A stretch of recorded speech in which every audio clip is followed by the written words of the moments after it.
Hi friends, Arthur here to talk with Festival. This video is called The Disingenuity of the Pro-Quarantine Crowd, or something of the sort. Let me summarize the arguments pro and against quarantine, and explain why those in favor of the quarantine are arguing out of both sides of their mouth. So one of the reasons for the quarantine is that this is so highly contagious, and it's got a long incubation period. But nobody's been able to explain to me any actual effective mechanism to prevent this cycle from simply repeating as soon as the quarantine ends. We can't quarantine forever, and we can't quarantine absolutely everybody. It only takes a couple of infected people after the quarantine ends to restart the cycle again. The response to that typically is, well, we're going to flatten the curve. So my point is it the case that all of this effort is not going to prevent people from getting the disease, just delay when they get it? And nobody can give me an answer to that.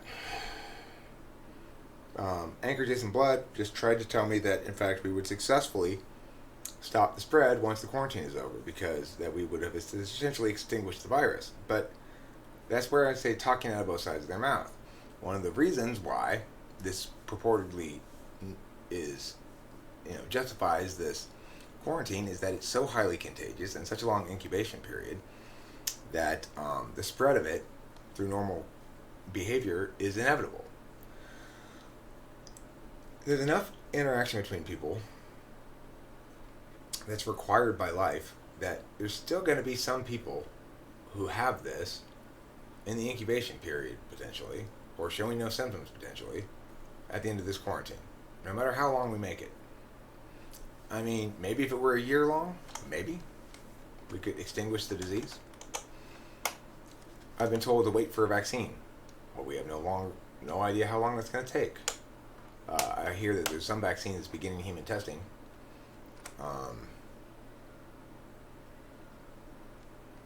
Okay, well, so the question then becomes one of, let's say that the side in favor of the quarantine is entirely right. They're still talking out of both sides of their mouth, because they're talking about the importance of saving all these lives, but they're not factoring in that resources can be used to save lives in lots of different ways. And is this a good use of resources in terms of lives saved? In other words, can we think of any other ways in which we could improve people's lives, save lives, reduce death rates, if we were to spend the entire world economy on it? I think we could probably think of some better ways to spend that money. But there's no acknowledgement of this. And when talked to about the consequences after this, the global depression, when talked to about the massive loss of wealth that's already occurred, the drop in the stock market of about 2/3, I mean, not quite 2/3, I guess a third. The answer is typically socialism. Well, the government can hand out checks to people. Where do you think the government gets its money from? Tax dollars. And what is going to cause this global depression is the lack of working. Everyone's going to lose jobs. People are going to become unemployed and homeless.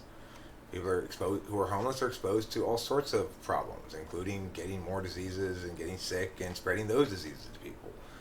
We're not factoring in any of those consequences. COVID is not the only disease we have to care about. The fact is, if you make a substantial portion of the population homeless, you're going to increase the amount of disease and illness substantially. And those people will spread as well.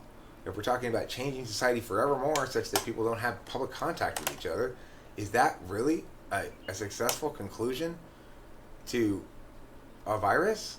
It's insane. People talk about the Spanish flu. This is another way that Anchor Jason Blood was talking out of both sides of his mouth. He said that the Spanish flu is an example of when we didn't quarantine and what happens. All these people died. Then he said Spanish flu is an example of a time before when we did shut down the entire world economy for the quarantine. Finally, I pinned him down and he agreed it was the former, not the latter. When I asked him if we ever shut down the world economy before like this, he insisted on trying to say yes, that we've done equivalent things before, that we can anticipate that we'll recover from this no problem, that it's worth it. There's no actual calculation here. First of all, that's not true. We've never done this before. This is brand new. So if you are somebody who's in favor of the quarantine and you're saying there are comparables economically to compare against, you are lying. You are wrong, and you are dishonest, and you are lying. There are no comparables. Never before has the whole world been shut down like this. And we know concretely, generally, what the economic impacts are going to be. They're going to be terrible. Um, what we fail to recognize is that impacts individual lives dramatically. I want Anchor Jason Blood to go explain to each of the families he's making homeless that this is justified and why it's justified. But he's not going to be able to talk out of both sides of his mouth. If in fact we end this quarantine and go back to normal and it's just another outbreak of the thing, then what are we going to do? Well, Anchor Jason Blood and others like him have bet the world economy on the fact that we will be able to stop this.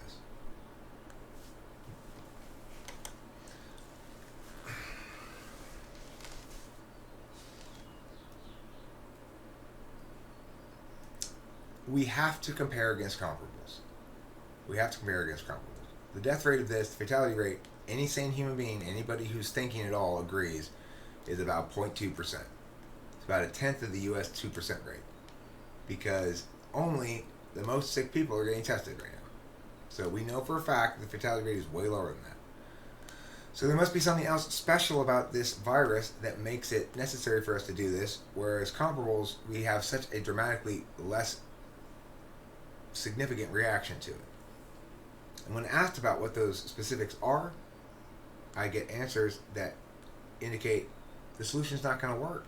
It's too contagious. That's one of the big problems with it. That we have to quarantine completely because it's so contagious and we can't contain it otherwise. Well, we didn't contain it adequately before the quarantine. What makes you think we're going to be able to contain it adequately after the quarantine? How are we going to be sure that we've gotten all pockets of this virus extinguished?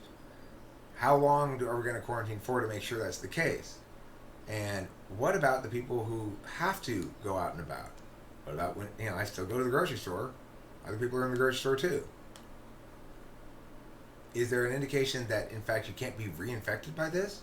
What if I had it at the beginning of the quarantine, got it a second, didn't notice any symptoms, some time passed, got it again towards the end of the quarantine at the supermarket, and then reignite the whole cycle afterward? Do we have any concrete reason to believe that won't happen? Based on everything people are saying about the virus and its nature of its contagiousness and how sneaky it is like that, that would be the logical conclusion that that's going to happen, given the 14-day incubation period and the fact that we'll never achieve complete quarantine because no population can be identified that's isolated from the general population that has it. That's what you have to do to successfully quarantine. You have to isolate a small population that has it while nobody else has it and then quarantine them. But we failed to do that. So now we know it's all widespread. We're quarantining everything. Okay, but as I said, it's too late for quarantines. That's for when you have an isolated population that you can keep isolated and prevent it from spreading to the general population. It's already spread to the general population.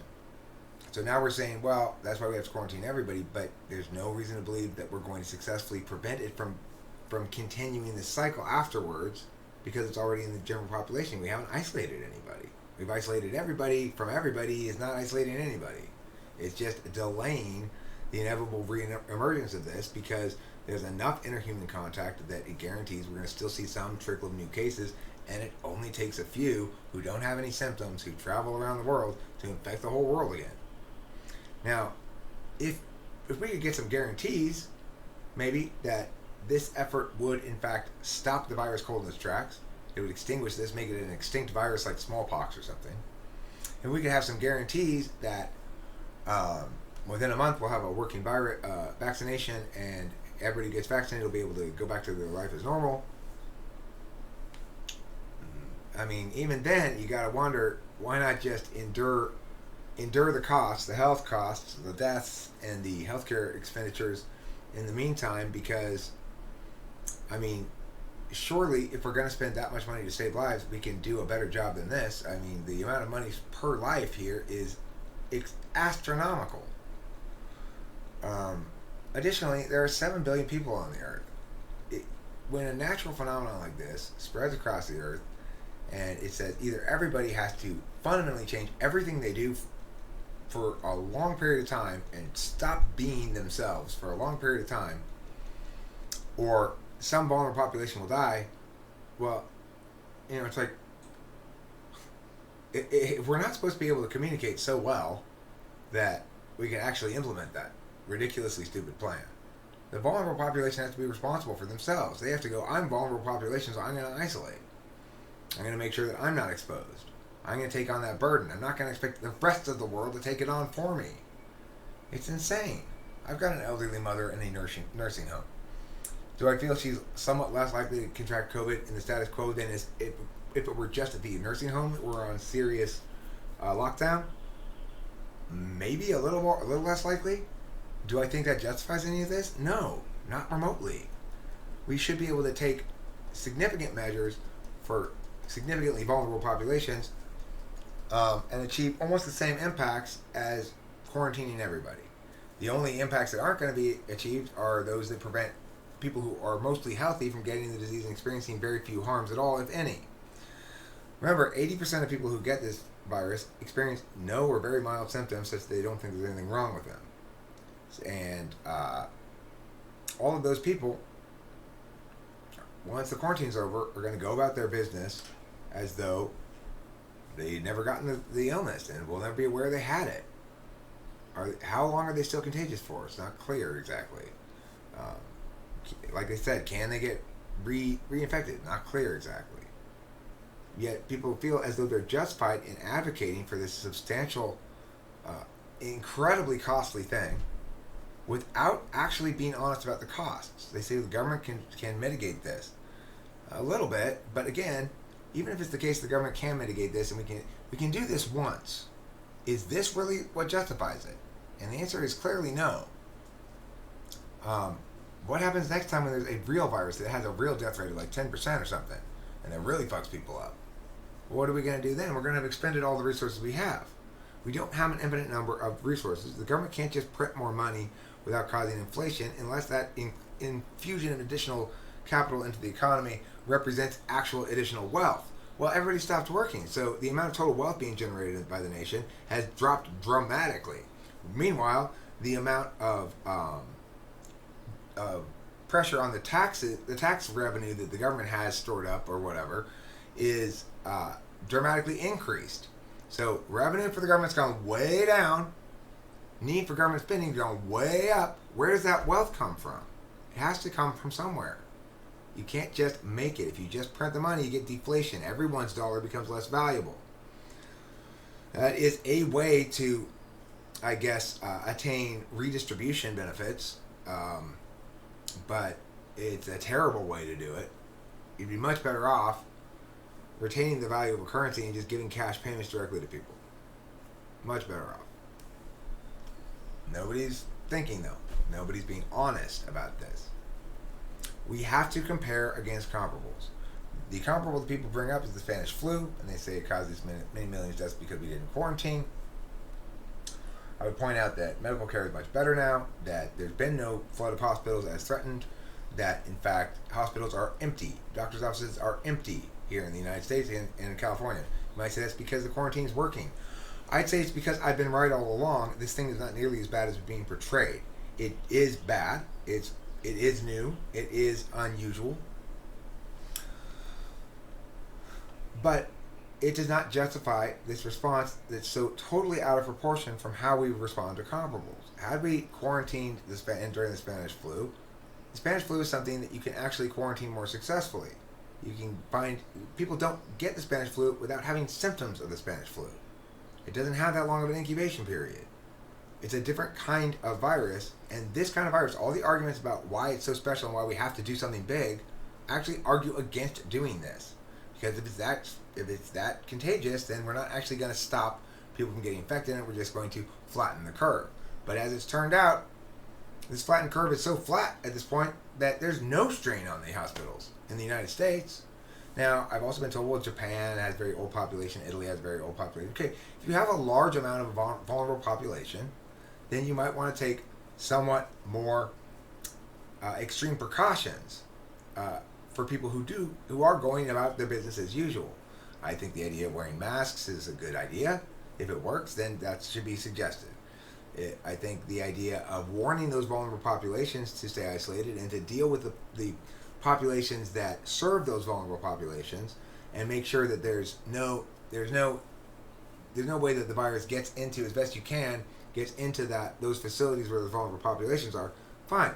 Or if you're an individual living in your own home, you're a vulnerable population, you need to self-isolate.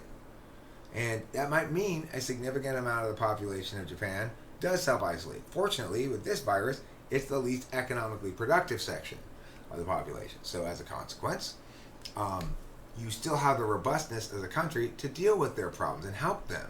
We don't have that robustness anymore. We've lost that because we killed the engine of all of our prosperity, all of our solvency, all of our meaningful response to anything is driven by the work and productivity of people. And when you kill that in the name of saving lives, you are killing a lot of people indirectly after the fact. This global depression is going to cause a lot of homelessness. It's going to cause potentially, more crime. It's going to cause the social impacts are going to be dramatic. It's going to increase socialism as people get more accustomed to relying on the government to keep them afloat, and said, hey, people are going to reasonably say, hey, you forced me to lose my job, fucking fix it. But the government can't fix it. They don't have the resources for it anymore. We've wasted them all in this.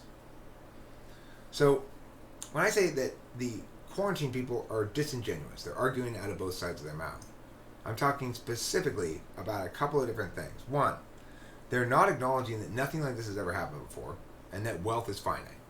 They think that we can exhaust all of our resources doing nothing and it'll be fine. We'll get over it. It's temporary. Whereas death is permanent. So, but then they're basically saying, yes, resources can be expended to prevent deaths, but no, I won't compare this expenditure against other possible expenditures. So if in fact government should expend resources, or a nation should expend resources to prevent death, is this a good purchase? Are we purchasing enough saved lives for the amount of money we're spending to make this a smart way to save lives or an incredibly stupid way to save lives? Remember, we can save lives in lots of different ways. So the answer, of course, is it's incredibly stupid. The cost-benefit analysis is totally against it. And any honest person will agree with this because they're honestly looking at comparables, they're honestly looking at things that are reasonably sustainable as styles of solution. This is not a style of solution that we can use periodically, right? It's a one-time deal. We're going to be spending the next 50 years cleaning up the mess from this thing. And we will have learned some hard lessons. Anchor Jason Blood will have learned some hard lessons about advocating for evil, advocating from the position of ignorance, advocating from a position of alarmism, advocating from a position that ignores reality, which is that people do die sometimes, and that viruses sometimes do sweep the globe and claim people. There are pandemics. And that some pandemics, the specific nature of them, make it such that quarantines make some sense. And some pandemics, the nature of them make it such that quarantines make no sense. This pandemic is one such pandemic. It makes no sense to have a global quarantine over this particular virus, which has a fatality rate, again, will prove to be about 0.2%. We know this because in the United States it's 2% and only the most sick people are getting tested. So this is not disputable. Nobody should dispute this. With the fatality rate lower than the flu this year, and with comparable deaths, we have to wonder why it is that we've taken this extreme measure over something that is not fundamentally significant enough to justify this extreme measure. For those who don't agree with this position, it's because you are not being honest. Simply that. There's no way to be honest about the situation and also agree that this is an appropriate response. You just can't. You have to ignore all of the harms and all the lives ruined in order to justify saving some old people potentially from dying of COVID. It doesn't. You're not just saving people's lives. You're trading lives for lives, but you're not caring about the people whose lives you're trading. So it makes this a wicked advocacy. So, look, anybody else wants to debate me in the future, If that happens again, if somebody is overtly dishonest and unwilling to be fair about argumentation, where I say something like, so, Anchorage in blood. Are you saying this has happened before, that we've shut down the whole world? This is the first time this has ever happened. We have to acknowledge that's correct. Never before have we shut down the entire world economy in order to prevent a virus from going around or anything comparable. Never before has the world been so unified in doing nothing. That is indisputable. It is a new reality that we've never attempted this before. Anchor Jason Blood wanted to deny that and said, no, there are comparable instances where we've shut down the world economy before. He tried to say that the Spanish flu was one of them. In other words, he tried to argue it both ways, saying that, first of all, it was an example of us not shutting down the world economy and incurring the consequences, and also that it was an example before of us shutting down the world economy and us being able to recover from it. Obviously, it can't be both. It's one or the other. When I finally got him to admit that it was not that one, that it was not an example before, he still wouldn't admit that this is the first time we've done this. That's called being dishonest. We all know this is the first time this has ever happened. If you won't admit basic facts like that, I will cease debating with you. No sane human being can try to argue that we've done this before. This is, in fact, the first time we've done this. And if you are insisting that it's not because you're so married to your position that you're unwilling to hear reason or logic or correctness or truth or anything, then I'm not going to debate with you. If I say, would you agree that currently California is on mostly lockdown, and you go, no, I wouldn't agree with that, well, then you're not interested in having a discussion, because that's a fact. And if you can't agree with basic facts, then that means you're so married to your position that you're unconvincible. The truth won't do any good. Would you agree that I'm a man, an American male? No, I don't agree with that. Well, okay, but I am, so you're just being contrary. It's like we're supposed to be making progress with our discourse. If the other person asks me a question, I answer it directly. If they have a point to make that's good, I acknowledge that. When Anchor Jason Blood can't admit this is the first time we've ever done this, he's saying, I refuse to learn anything. I refuse to grow in my thinking at all. I'm just going to argue that anything that seems to work against my position is wrong, regardless if it's true or not. So that's called being intellectually dishonest. And if people do that, if they won't answer basic questions and they don't acknowledge basic truths that are facts, and they're trying to argue out of both sides of their mouths, I'm not going to debate them anymore, because they're not being honest, and it's not fun. It's like we're never going to make any progress if you deny basic facts. And that's what Anchor Jason Blood did. There's no disputing that. Okay? You might say, well, he doesn't get a chance to make a video saying what you did wrong. Whatever. It's like he can make plenty of his own videos. It doesn't matter. The point is, what I just said is true, right? That this is the first time this has happened. And if somebody's refusing to admit that, they're not being intellectually honest. They're trying to conflate something that's not this with this. Period. If somebody's trying to tell me both that the Spanish flu is an example of us not quarantining and an example of us quarantining concurrently, they're not being honest. That's dishonesty. So I'm not going to debate dishonesty. You have to be honest, or I'm just ending the conversation, because there's no point. No progress can be made if one party is being duplicitous. The end.